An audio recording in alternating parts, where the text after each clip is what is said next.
Welcome to the Black Business Life podcast. We are here to amplify Black culture, innovation, and excellence. And we are so pleased to be here at the onset of season 2 of our podcast. And we are putting a nod towards the Women's History Month celebrations with the theme Leading the Change, Women Shaping a Sustainable Future.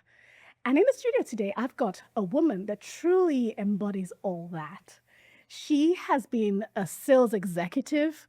She has been the executive director of Dress for Success Dallas. She is now currently the chapter president of the National Association of Women Business Owners in the Dallas chapter Fort Worth. But that's not all. This lady is she's really leading the change. She is the president, CEO, and founder of the Black Charity Boardroom. She's also the CEO of the Konfident Woman, the Confident with a K.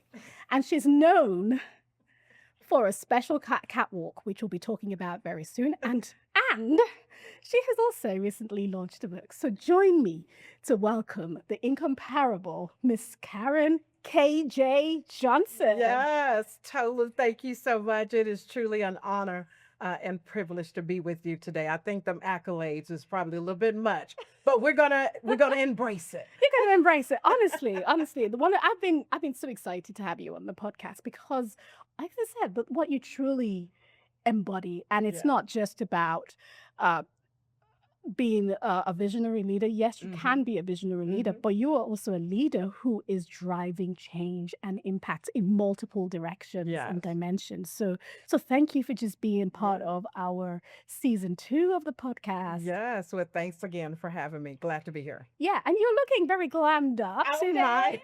Very glammed up, poised and positioned. Yes. Yeah, and I can see right behind you, you've got your book Yes. cover. So Yes. tell us, how has that been? Oh Just my goodness. Let writing me this tell book. you, it has just been a journey and I Mhm. absolutely love it.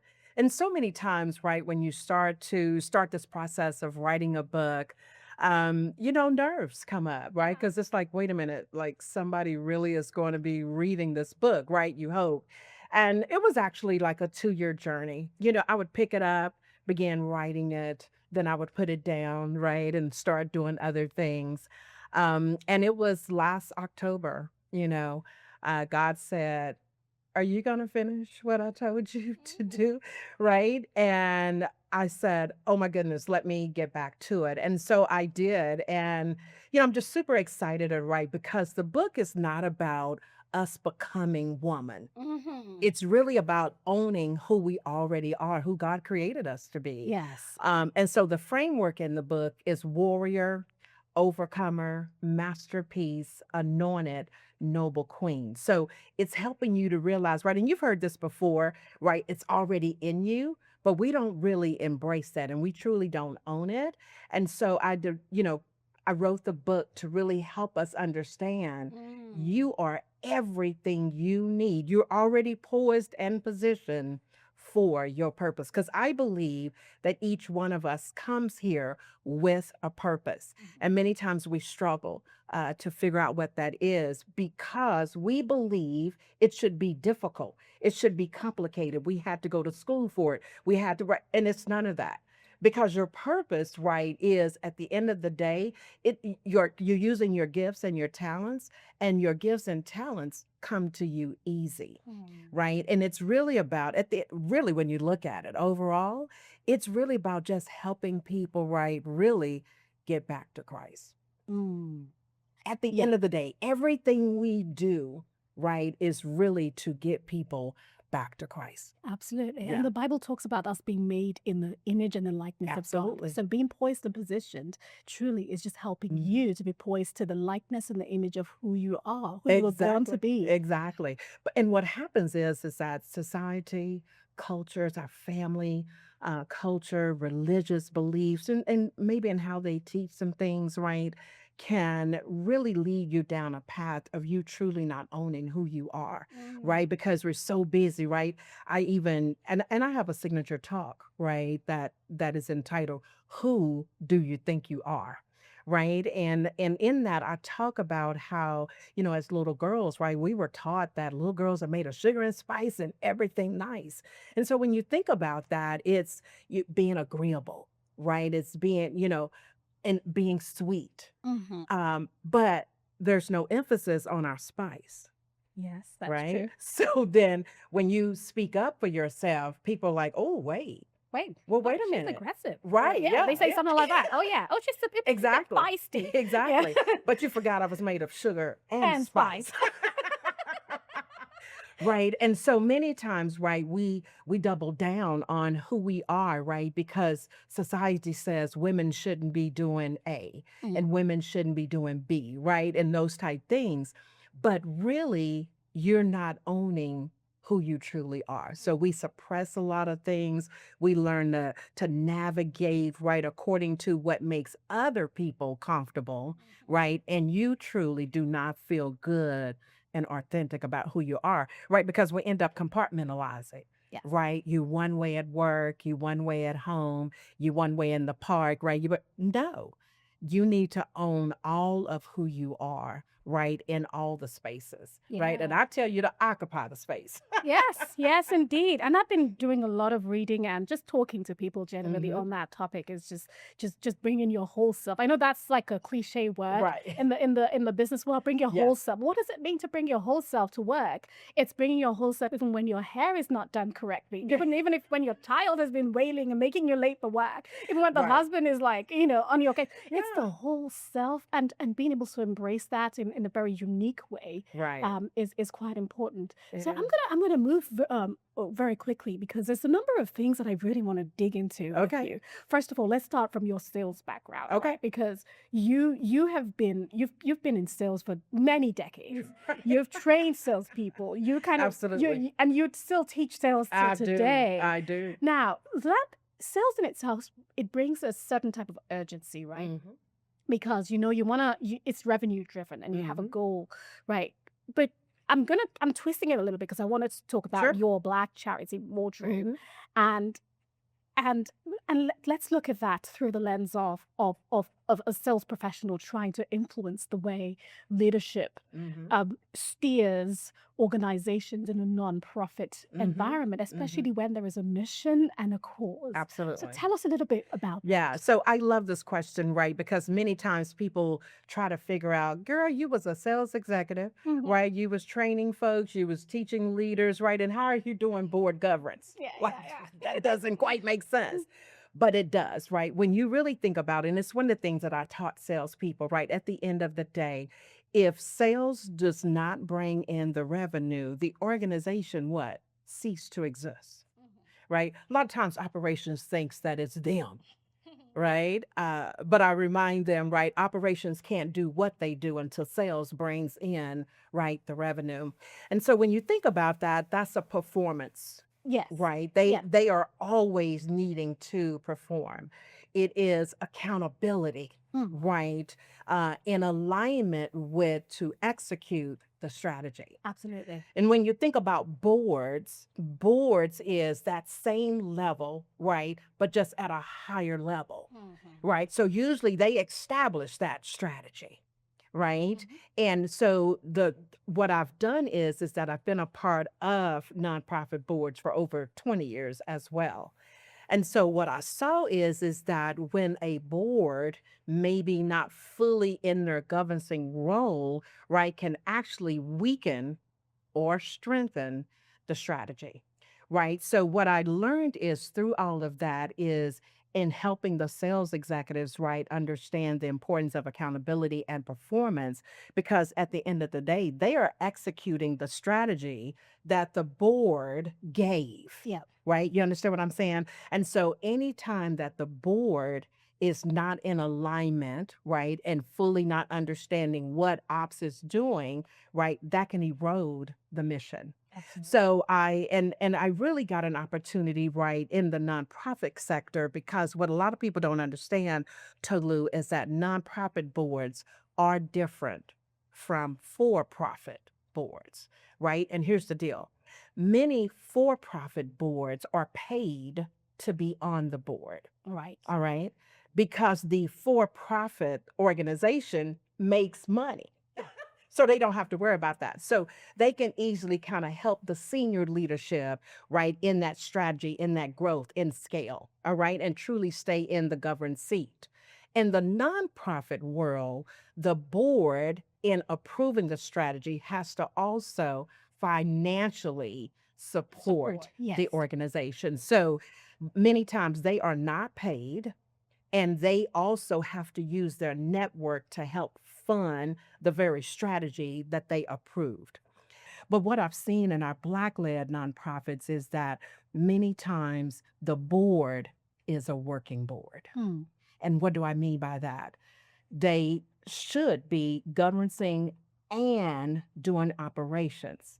But many times when you have a working board, they move strictly into operations, and governing is not happening. Accountability is not happening. We're very reactive, right, to what we need to do. And I usually try to share with them, guys, I need you to understand this. You can't be poor helping the poor. Yes, that's Right. true. Yeah. God blessed us to be a blessing, right? You're blessed to be a blessing. You cannot be poor. Right. and helping the poor. Yeah. And you're trying to, you're trying to make an impact in the community. Right. And so, how can you do? Because think about this too, right? If you're on a board that is a working board, let's think about what's happening. Okay. So, you're trying to, right, work on the mission, but you also have a job. Yeah. Or you have a business, you have a family, right? You have yourself, you have to take care of. So when you think about that, there's just really not enough of you to go around, Oh, yeah. right? Because you need a paid staff. You see what I'm saying? Who can really focus in on the organization every single day, just like you would at a regular job. Yeah. Right. And so that really becomes a challenge. So many of them stay in the survival mode. And I'll tell you this, Tolu, right? And speaking, just being transparent, being open and honest, right? Because I also think that that's missing. Many times in our culture, right, we get a title and we think we all of that. That's it. Mm-hmm. Right. So, It's everywhere. I am the board chair. Oh, I am the vice chair. Yeah. Okay. Tell you what. Right. Yeah. And then don't want to, because you have to then sit down, right, take a step back and say, are we truly moving the mission forward? Are we really moving the organization forward? There are many boards that I have worked with. They don't even have performance reviews of the CEO. How do you determine whether they're adhering to the mission and growing the organization, right?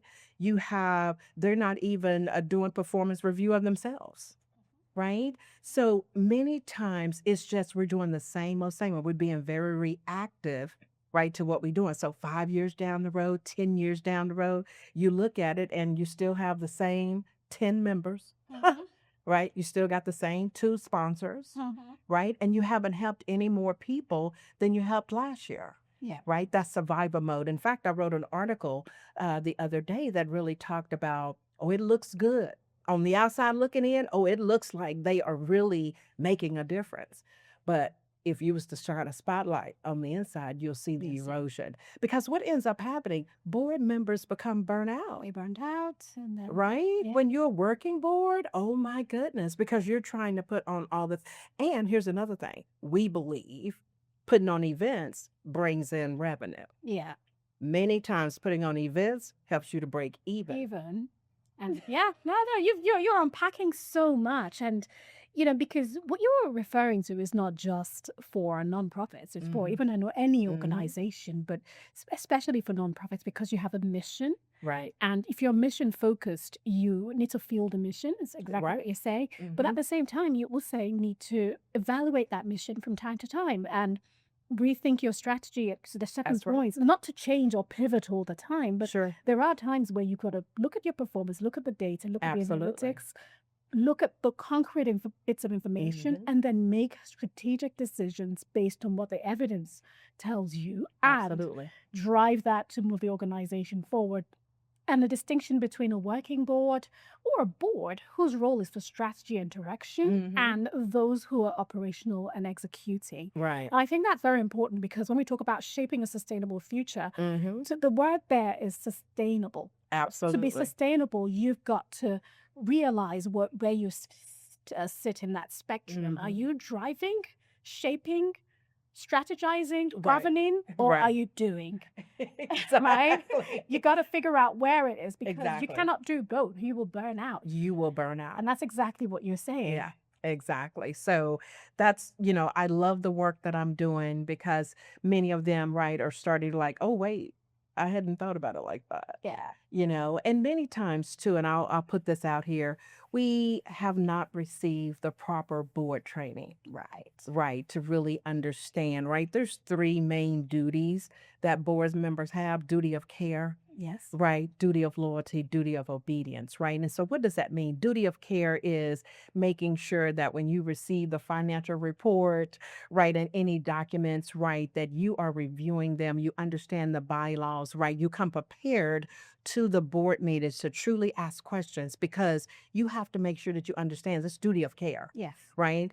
Duty of obedience is not just doing what the board chairs say, but it's really about making sure the bylaws are adhered to and that you adhere to the state laws, right? So that you get in no legal trouble, Yes. right? You also have to understand duty of loyalty, right? So, what is duty of loyalty? You have to ensure that there's no conflict of interest. So, as a board member, you cannot be in the position, right, trying to get business for yourself, right, or trying to benefit you professionally, right? That's not what it's about. It's about always putting the organization first. So when you're making decisions, right, you have to be sure, right, that there's no conflict of interest. And I tell board members all the time, if you introduce an organization to, right, the nonprofit because you want to do work with them, and maybe you do know them, it's just that when it's time to vote, you have to excuse yourself from the vote, right? And that's okay. Yeah. You know what I'm saying? Because you want to make sure you don't want anybody to come back and say, well, did they do that because of the relationship there? Like you don't want anybody to ever question why decisions was made. So you just excuse yourself from the vote, right? And if you presented a good case, the board will vote, and guess what? The person will get the deal. Yeah. And if not, guess what? That's okay too, right? So it's just understanding, right, those main duties, right? And ensuring that, there's funds available, right? Because again, you have to pay the staff. You have to make sure if you're in a suite, you got to pay rent. There are things that operationally has to be paid, but at the same time, you need funds for programs Yes. for the people that you truly are trying to make a difference for in mission. their lives. Yeah. Yeah. Oh my God, KJ, Yeah. you've unpacked so much. Because as you know, I was the chapter president for Yep. NAWBO, DFW, and Yeah. also supported several nonprofits Yes. as well. So you're just like pouring out the things that that I would love to share. But thank you for bringing this to our platform because Yes. we have, like I said, in our community, people are mission focused. The mission is not a problem. That's right. The people is not a problem. It's actually the head on the pyramid. Right. Getting that strategy right, Absolutely. that is where the problem sometimes is. Not all the time, but Right. sometimes. Yeah. And so let's talk about your journey. Okay. Because you and then when we look at you, when we hear about KJ, you embody the confident woman, right? I remember whenever we want to take a photo with you, you're like, no, you do not, you don't bow, Right, you stand up right. straight in your, in your full aura. Yes. But Yes. your journey has not always been, No. right? Yeah. You've had ups and downs, you've had Of twists and course. turns. Absolutely. Tell us about that. Yeah, Tell us about you know that. what? And I love that, right? Because that's who, right, has caused me to be who I am today, Yeah. right? Is the ups and downs. And so I want everybody to know, right, that the hills and valleys that you go through, it's okay. Because you're going to get a testimony, right, as a result. Because at the end of the day, what do I tell you, right? It's part of woman. You're a warrior and you're an overcomer, right? So you're going to get through, Yeah. right? And it's tough right now. So if you can just change your perspective, right, and really think about what lesson, right, am I getting out of this? What testimony am I going to be able to share? But, when I think about, when I first started working, I worked at the United States Postal Service. Yeah. Right? Why? Because my mom worked there. She was like, all of you are going to work at the post office, right? You don't need no degrees. You make great money. It was all of that. And I remember I came out of high school, a year early. And my high school principal wanted me to stay in for that fourth year because he thought I would make a great educator, right? And so, I went to go share that, and my mom was like, no, you coming out. You're going to the post office. There you I go. was so devastated. I was like, oh my God, right? But it was because, right, I learned later, right, she was only sharing with me what she knew. So she thought that they would come up with a reason as to why I couldn't graduate. So she was like, no, you're going to get out, right? And you're going to get a great job because you're going to break the post office because I had already taken the test. Right. So she knew that I would get on right with the post office. So, I dealt with that. I got married at a young age, and I have a son. Oh my God, goodness, he's 40 years old. Or he will be He's a 40 in handsome chap. August, right? But and I worked for major corporations, right? Like I said, I did sales training. And I think it was really when I was doing sales training that, I found myself really helping the salesperson, right, to really own who they are. You don't have to fake and shake to make a deal. No. Right? Because I teach in sales that SALES simply means serving active leads with extraordinary service. I like that. Right? Yeah. So you're not going after them and making them spend their money for something they don't need. The very product that you have is going to help them, right, really be able to do what is it that they need. And that's how you approach it. Right. So you don't have to be afraid, right? Feeling like, oh, I'm tricking somebody. Yeah, or not And good enough. What gives me the right to say this? No, it's exactly, like you're just exactly. embracing Right. what you have. Right. And usually one of the issues that salespeople have, right, is asking for the money.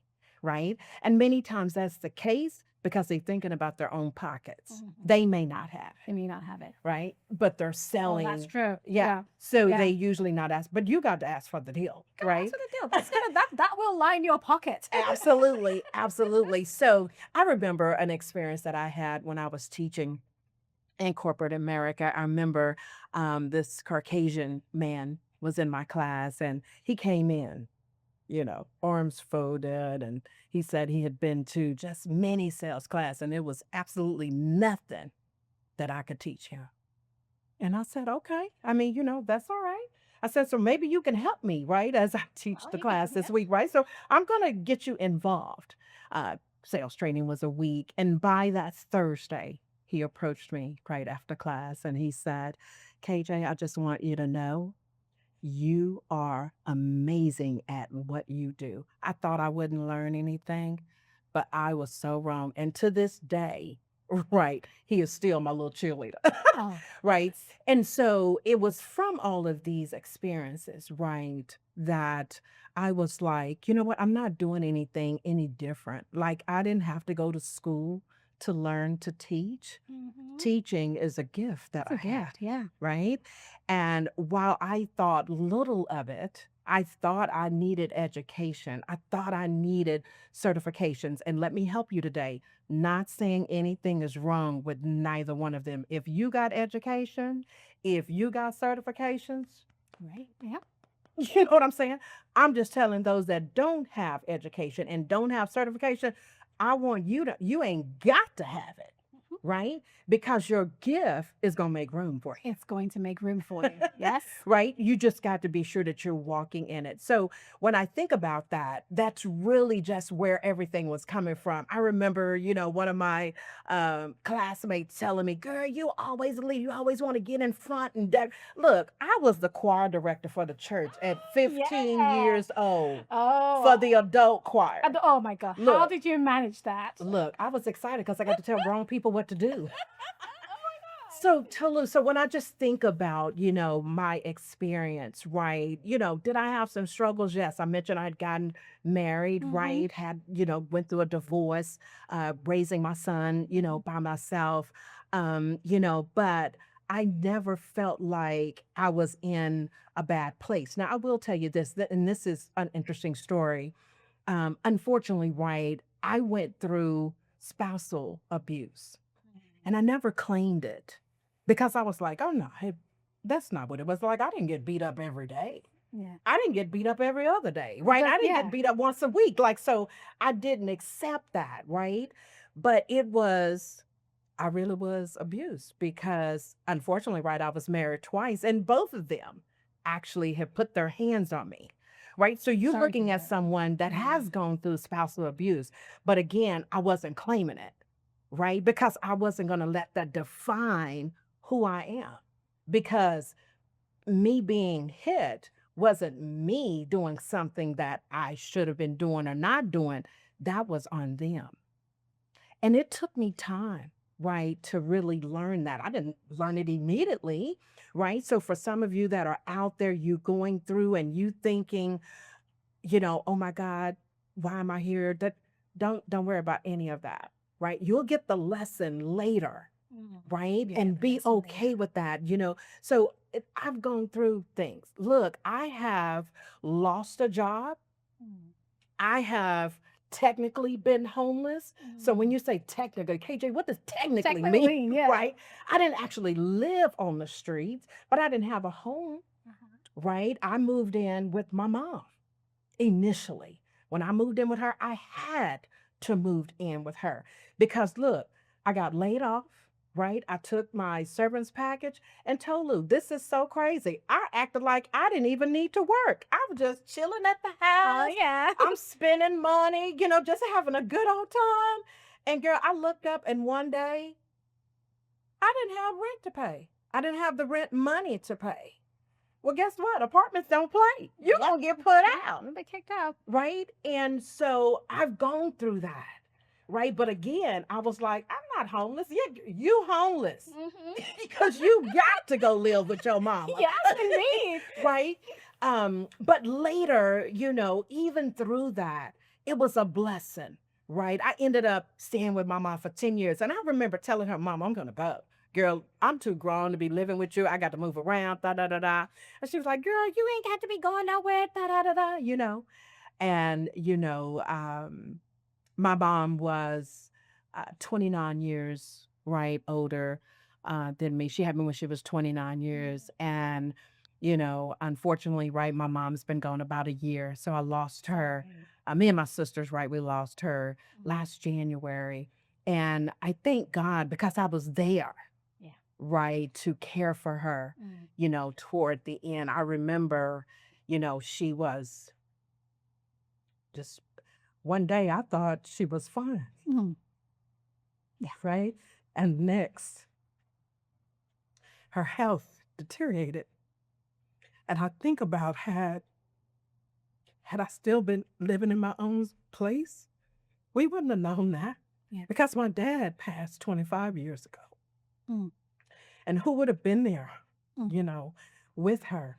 So it was truly a blessing. Yeah. In that.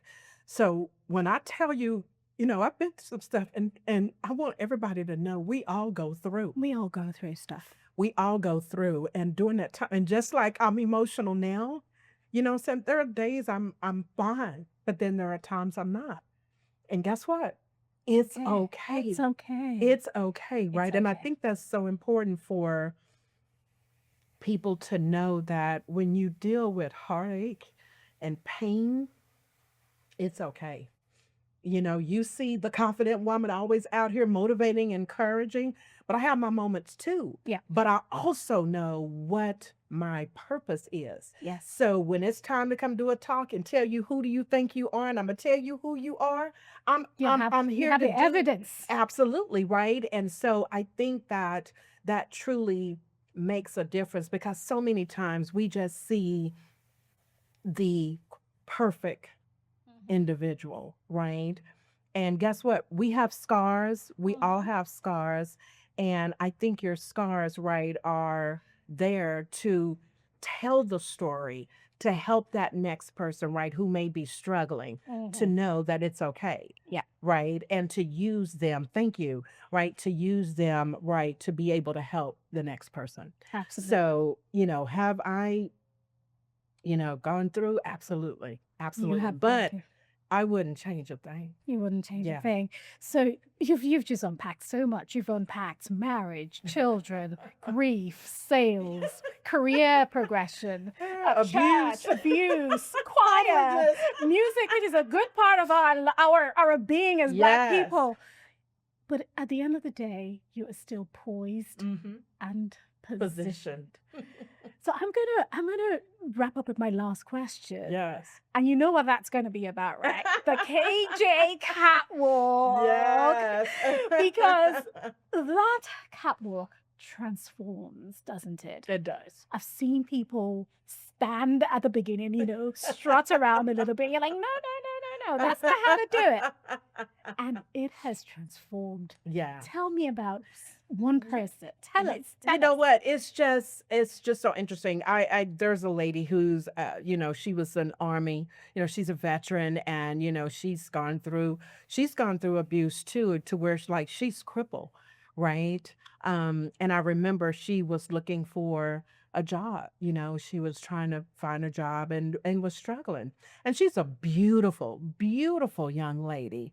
And at the time I was actually, executive director at a nonprofit, and right outside of my office was this long hallway, and I converted it to the KJ catwalk.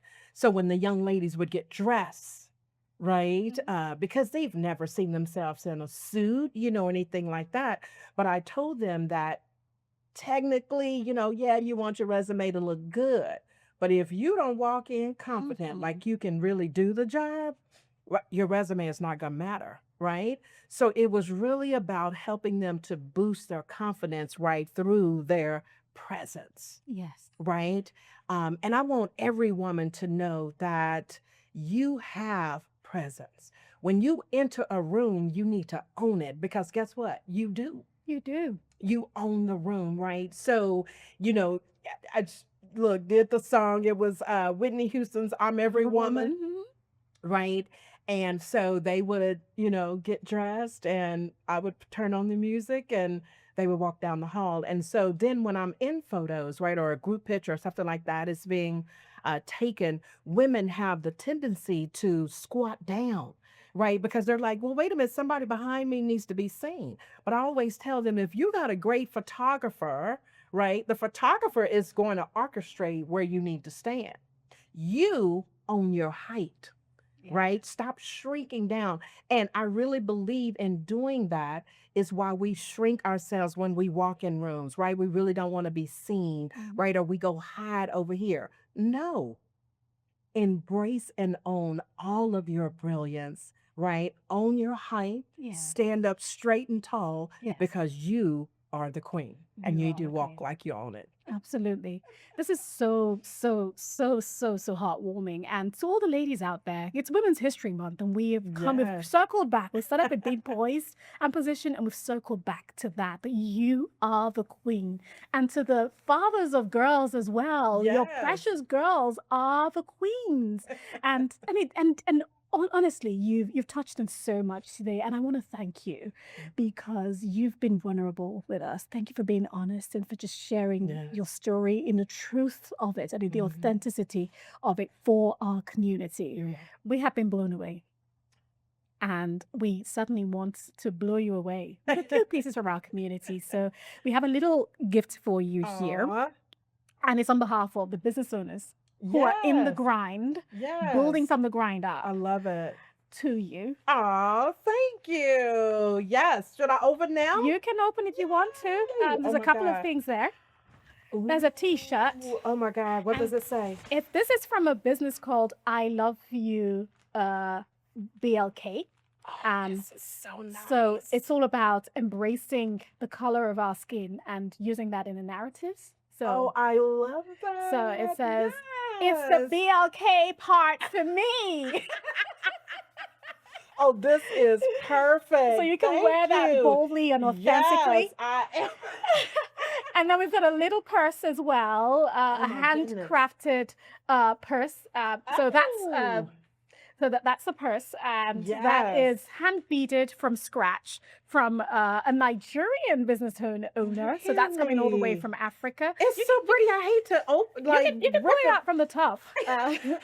Oh, So yeah, oh, yeah, we so I left don't the have to top. do that. Yeah, Oh, exactly. yeah. Intentionally opened. KJ, open it right. Open it right. So that's Oh, because this because is we know you're a lady of glitz and gorgeous. glam. So that's from Folly's accessories, and it's all Yes. handmade and beaded one by one, so you This can is carry that beautiful. with that. And we've got a couple of vouchers which I will share Yes. with you And it has the touch of later. purple, ladies, because y'all know that that is definitely queen quality right Queen there. quality, exactly. That's why we got it for you. I Yeah, love it. Thank you royalty. so much. Thank you, Thank KJ. Appreciate you. So, how can we help you? What can we do? What would you like our community to know? Well, look, I just released a book called Poised and Positioned for Purpose. And if you would, I'm telling you, you are going to enjoy the book. So you can go to Amazon and make that purchase, or you can purchase directly from me because I'll autograph it for you. But again, it's not about you becoming, it's about you remembering who you already are.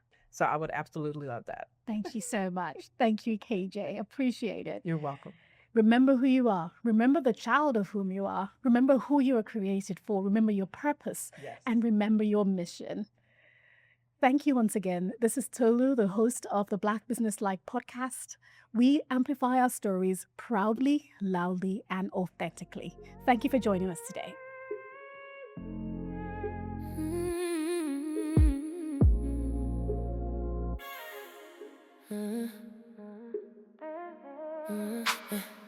I'm done shrinking just to fit the room. Then dimming down just to make space for you. No more rehearsing for acceptance. No more living in second chances. I remember who I am tonight. Truth in my chest, crown sitting right. Wasn't made to perform for a cause. I was made to answer the call. Every sky turned into strategy. Every note built the queen of me. I don't chase it, I align.